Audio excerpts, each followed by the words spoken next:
So in this video we are going to take the type 4 partial fraction nth derivative question number 3. So here we have to first understand whether we have to take a partial fraction or not. How to identify if it is a proper fraction, then we have to go for what partial fraction. If it is not, if it is an improper fraction, then we can directly divide those two polynomials and get the answer. Here if you observe, the power of numerator is what? 1. The degree of numerator polynomial is 1. Here's the highest degree of x variable in denominator. You can observe that when you expand it, you will be getting x power 3. Expand in the sense multiply and simplify it, you will be getting x power 3. Correct? Highest. So the power in numerator is x power 1, x power 3 in the denominator, which is highest. X power 3 is highest. That means denominator power is greater than the numerator, or in other words we can say that numerator power is less than the denominator. Therefore it is what? A proper fraction. If it is proper, we can simplify using what? Partial fraction method. So let us do that. Before doing that, we can observe that in the denominator, here we got one quadratic function. Quadratic function can be simplified using splitting of middle term factorization method. How to do that? Let us see. So I'll take the x square plus x minus 2 question. That is the quadratic function. Here the coefficient is 1. Here minus 2 is sitting. So we can say that 1 into minus 2 is minus 2. So when you multiply, you should get minus 2. When you add, you should get the middle term coefficient, which is 1. So two factors we know it is 1 and 2 itself. So using 1 and 2, can I get 1 as the answer? Yes, you can get. So x square plus 2x minus 1x minus 2. See, plus 2 minus 1 I have taken, because when you multiply plus 2 and minus 1, you will be getting minus 2 as the answer. When you add plus 2 minus 1, you will be getting plus 1 as the answer. Okay. Now you should do the grouping. First 2, last 2.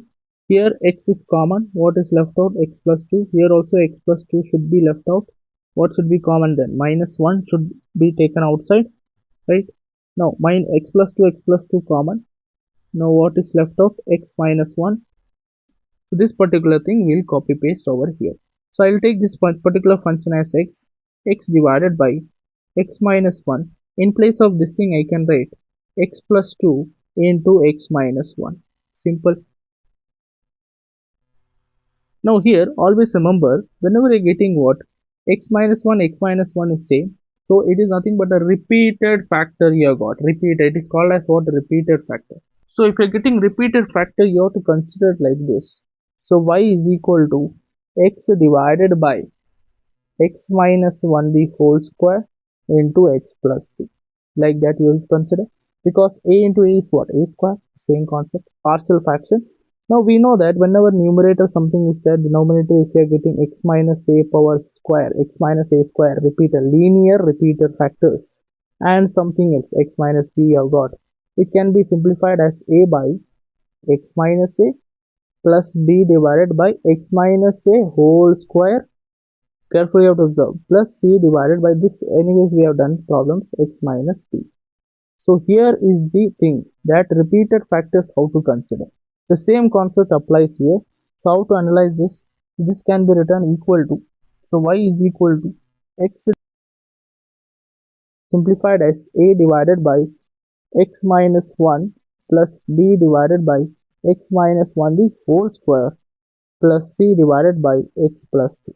This is how you have to write the partial fraction form. Okay, we have resolved into partial fractions. Now we can just take the LCM on the RHS side as well as LHS side. As we know, this y equal to thing we'll just eliminate for this instance. We'll first simplify this thing, then we'll consider that.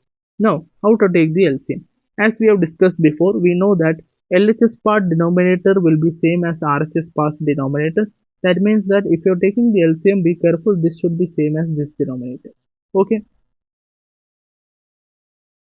To denominator will remain as it is, x minus 1 the whole square into x plus 2. This should be the denominator. As I said before, this denominator and this denominator should be same. Now how to take the LCM? See, below a what is sitting? X minus 1 is sitting. Okay, but in question, in the denominator what we are having LCM? X minus 1 square and x plus 2. So what is missing below the a term? X minus 1, one more factor is missing. So I have to multiply a with x minus 1 as well as x plus 2 because that is also missing. Then plus b term I'll take. So x minus 1 the whole square is already there. So what is missing then? X plus 2 is missing. So I have to multiply that. Next, plus c. Now x plus 2 is already there. So what is missing? X minus 1 the whole square is missing. So this is how we have to do. So now LHS part denominator and this part will get cancelled. So what is the remaining term?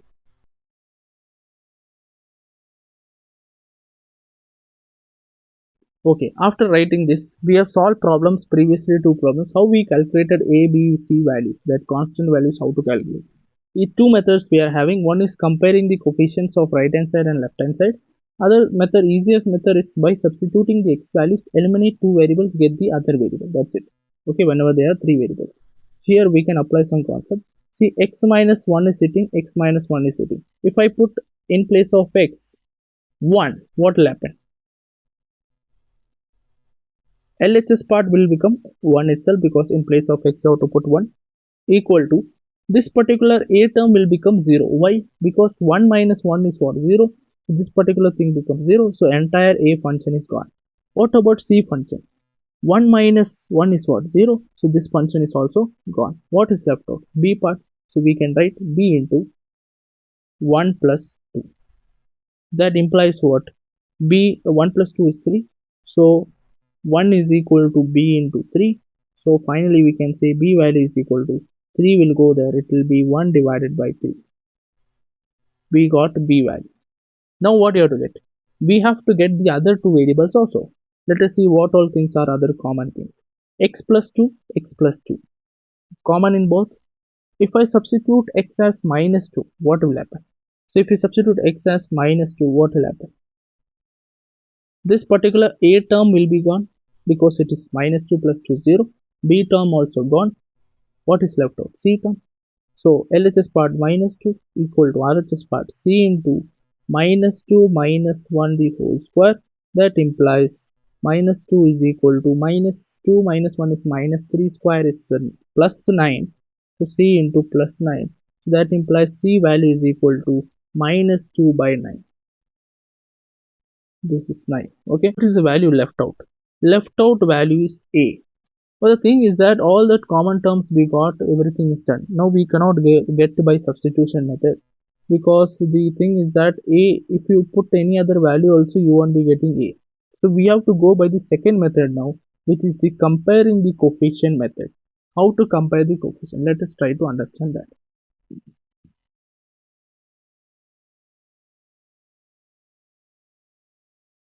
For comparing the coefficient, what I have to do, I have to just copy paste this particular thing and expand it. Okay, we have to do the expansion. So what will happen? Expand it. X equal to multiply a into, so x into everything you multiply, x into, it will become x square plus 2x minus 1 you multiply minus x minus 2. Then b term as it is, but you expand, it will be bx plus 2b. Then c term will become what? C into a minus b the whole square, a square minus 2ab plus b square. Done. Now again you have to expand.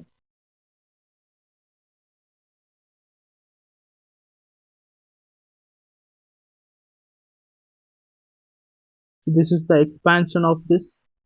After expanding, combine all the like terms together. So you can observe that first we'll take the highest power of x, x square sitting here. Here it is there. Then here it is there. So this we can combine. So you can write it as x square. If you take common, what is left out? A plus c. Okay, so x square term is done. Now this and this is done. Now we'll go for next x term. X term is sitting here. Here also it is sitting. Here also is sitting. So we'll combine both. So plus x I'll take common. What is left out? A plus b plus 2 minus 2c, right? Minus 2c. Now what all left out terms? See, this part is left out. This 2b, c. They are all constants. So separative, right? You cannot combine them, just separative, right? Minus 2a plus 2b plus c. Done. Now we have to compare the coefficients. Simple concept. So how to compare? We'll start with x square term highest power. Comparing, or we can just write compare x square coefficient. Coefficient of x square you have to compare. Now the problem is that in LHS part you don't have any x square term. So if x square term is not there, that coefficient becomes what? 0, because you can write it as 0 x square.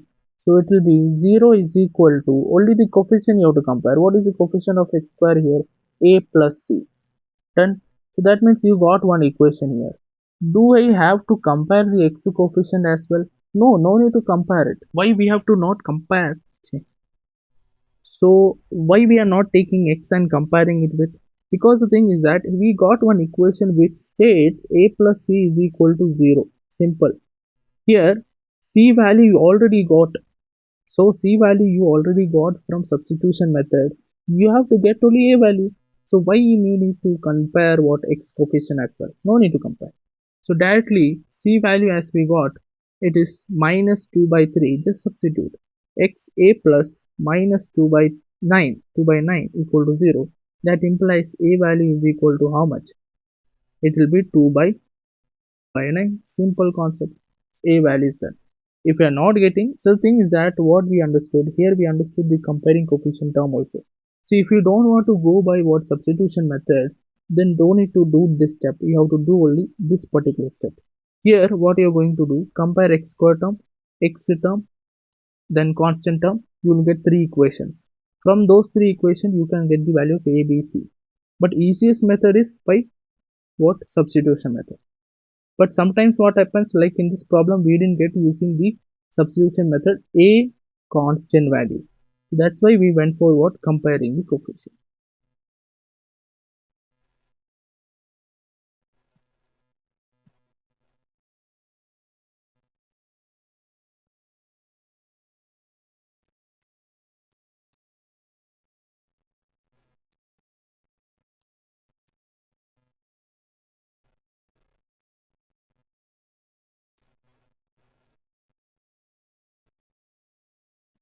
Now we'll all substitute the values. So a value we got it as how much? 2 by 9. So I'll write 2 by 9 here.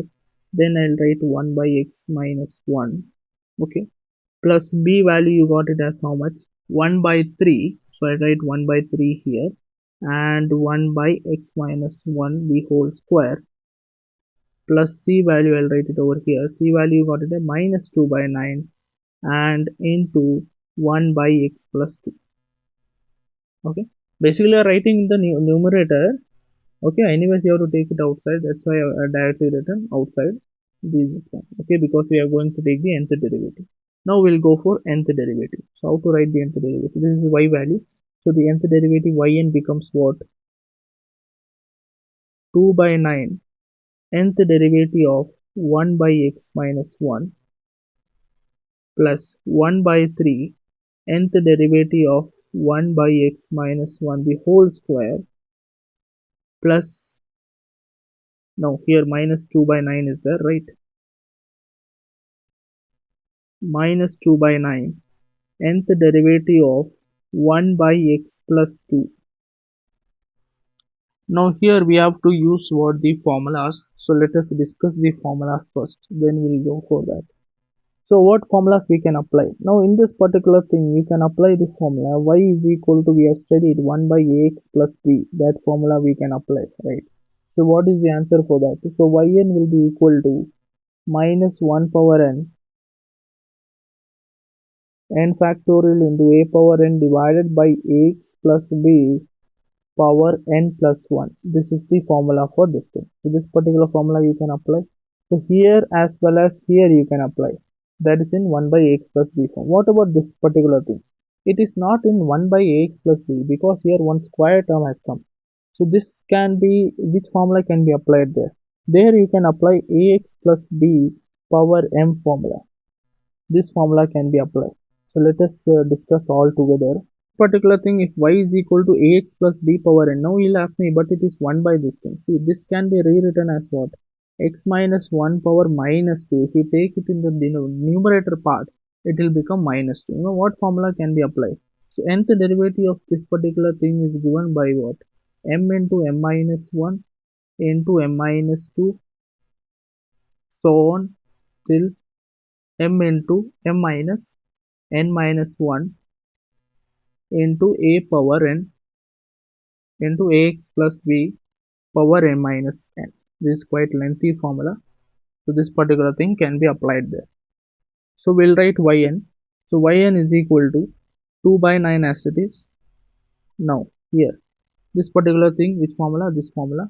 So what is a value here? A value is coefficient of x, which is 1. So I'll write minus 1 power n into n factorial into a power n means here 1 power n whole divided by x plus, so x minus 1 power n minus n plus 1, right? So what we'll do, first we'll go for the last term because it is having the same concept. So it will be minus 2 by 9, right? Then here what is the coefficient of x? Again it is 1. So it will be minus 1 power n into n factorial into 1 power n whole divided by ax plus b. So what is here? X plus 2 power n plus 1, right? Plus now the second term will be do. Second term will do separately. So let us first discuss how to do that.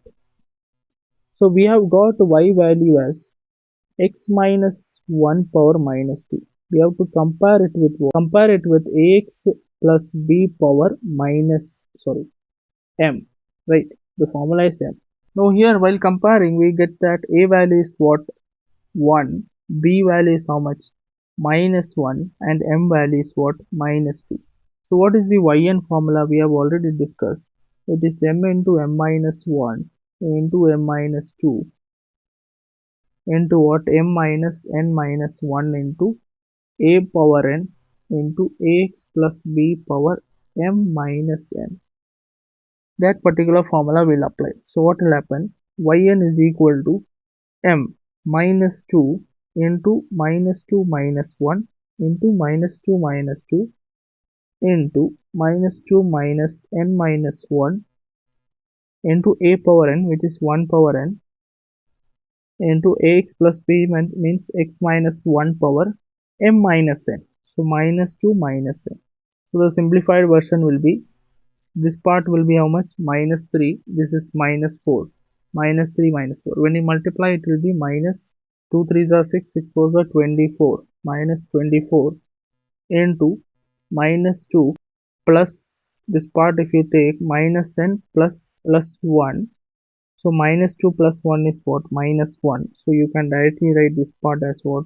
Minus 1 minus n into 1 power n x minus 1 power, or you can take it below, right? So it will become positive power. The denominator, if you take it, so it will be x minus 1 power 2 plus n, right? It will become positive. Now here what happens? If you take minus 1 outside, it will become 24 into 1 minus n will become both positive, right? So you can write it as n plus n, n plus 1 into 1 power n whole divided by x minus 1 power 2 plus n, or n plus 2.